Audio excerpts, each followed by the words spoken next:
My son called me at midnight. His voice was shaking when he said, "Dad, Mom didn't die in her sleep." The rain was a machine gun against the windshield as Michael Holloway tore through the midnight streets of Portland. His son's voice was still a sharp, trembling echo in his mind. "Dad, they're saying Mom died in her sleep. But I saw Raymond put something in her drink." Catherine, his ex-wife, was gone. And the man she had married just 6 weeks ago was playing the part of the heartbroken widower? At the police station, Detective Adrien Gregory, a woman with a stern face and practiced calm, delivered the news. Catherine had died of cardiac arrest. Her grieving husband had called 911. Nothing looked suspicious. But through the glass, Michael saw his son, Jeffrey, a pale, shaken boy who had just lost his mother and was now being treated like a liar. When the detective finally let them speak, Jeffrey recounted every chilling detail. How Raymond picked up Catherine's wine glass. How he pulled a tiny vial from his pocket. How he added 5 clear drops into her drink. And how he smiled at Jeffrey afterward, a cold, knowing smile that understood exactly what it meant to be seen. The police didn't believe him. "Teenagers misunderstand things," the detective said. "The autopsy would take weeks." Everything pointed to a natural death. But Michael believed his son instantly. They went home, their hearts shattered, their world exhausted. Jeffrey kept replaying the moment he saw Raymond poison the wine, drowning in guilt for not stopping it.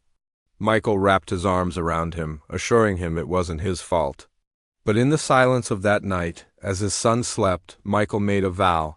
If the police wouldn't find the truth, he would. He began to dig. He plunged into Raymond's past, scouring social media, public records, anything he could find. On the surface, the man was flawless, a successful pharmaceutical sales rep with a clean history and glowing recommendations. But late one night, Michael found a crack in the perfect facade. A deleted Reddit post from someone whose sister had died suddenly under bizarre circumstances. A husband had been making special smoothies. Doctors saw nothing unusual. A young woman, dead without explanation. No names were mentioned, but the pattern sent a cold dread through Michael's veins. Hours later, using access he still had from his old real estate business, Michael broke into a private database. His stomach clenched as the results flashed on the screen. Raymond had been married before twice. Wife number 1, Elaine Terry, died of a brain aneurysm. Wife number 2, Sherry Brady, died of unexpected heart failure. Both young, both healthy, both heavily insured, both left Raymond as the sole beneficiary. 3 wives, 3 sudden deaths. The next morning, Michael called Sherry's sister Lisa. Her voice was sharp with distrust until he said Raymond's name. Then, it cracked. She had been waiting years for someone, anyone, to listen. Sherry's journal described confusion, dizziness, and a creeping fear that her husband watched her like she was an experiment. Lisa had begged the police to investigate. No one took her seriously. Next, Michael called Elaine's brother in Arizona. The story was sickeningly familiar. A sudden decline in health, a caring husband always at her side, a sudden tragedy, and a massive insurance payout. Raymond wasn't just a grieving husband. He was a pattern. A predator who killed slowly, quietly, and expertly. Michael knew he couldn't do this alone. He called Marcos Gorman, his old Marine brother, now a private investigator. Marcos arrived the next day with a team, his presence a steady anchor in the storm. They immediately put Raymond under surveillance. At Catherine's wake, Raymond played his part to perfection, shedding practiced tears and speaking in careful, somber tones. He approached Jeffrey, placing a hand on his shoulder, calling him son, and speaking earnestly about Catherine's love. But Jeffrey stiffened. He could feel the lie in every syllable. Michael kept his composure even when Raymond suggested they discuss Catherine's estate as a family. It was exactly what Raymond wanted. Smooth cooperation, no questions, and quick access to the life insurance money. But Raymond didn't know that while he was performing his charade, Marcos and his team had slipped into his apartment. What they found turned Michael's blood to ice.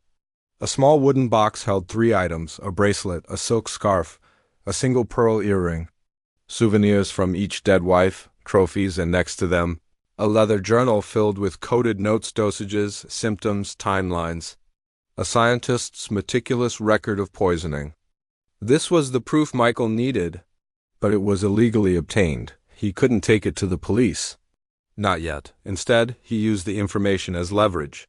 He had his lawyer pressure the medical examiner for a more specialized toxicology report, arguing that Catherine's death was eerily similar to two other suspicious deaths connected to Raymond. The insurance company, tipped off, launched its own investigation. The pressure was mounting on all sides. Finally, the call came. Detective Gregory wanted to see him. At the station, she looked different. The doubt was gone, replaced by a somber gravity. "The additional tests came back," she said, her voice low. "Your wife was poisoned. Digitalis aconite, a synthetic beta blocker. A perfectly engineered cocktail designed to mimic heart failure. I owe you both an apology," she added softly, looking from Michael to Jeffrey. With probable cause, the police secured a warrant. They searched Raymond's apartment and vehicle legally this time. They found the vial of poison hidden in his car's emergency kit. They found the trophy box, they found the journal, they had everything. The next morning, the news channels broadcast live as Raymond Brady was led from his apartment in handcuffs. His mask of the grieving husband finally cracked. His face twisting with shock and raw fury as the cameras flashed, Michael and Jeffrey watched together. The silence in the room was no longer heavy with grief. It was light with relief. "You believed me," Jeffrey whispered, his voice thick with emotion. Michael pulled him close. "I always will," he replied. "And your mother, she would be so proud of you. You saved lives today."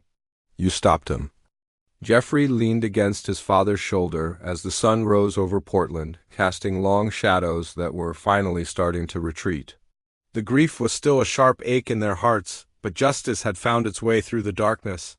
Catherine's death wouldn't be forgotten, and neither would the courage of the boy who refused to stay silent. At last, Raymond Brady would never hurt anyone again. Thank you for watching. If you enjoyed this story, please like, share, and subscribe for more content just like this. We'll see you in the next one.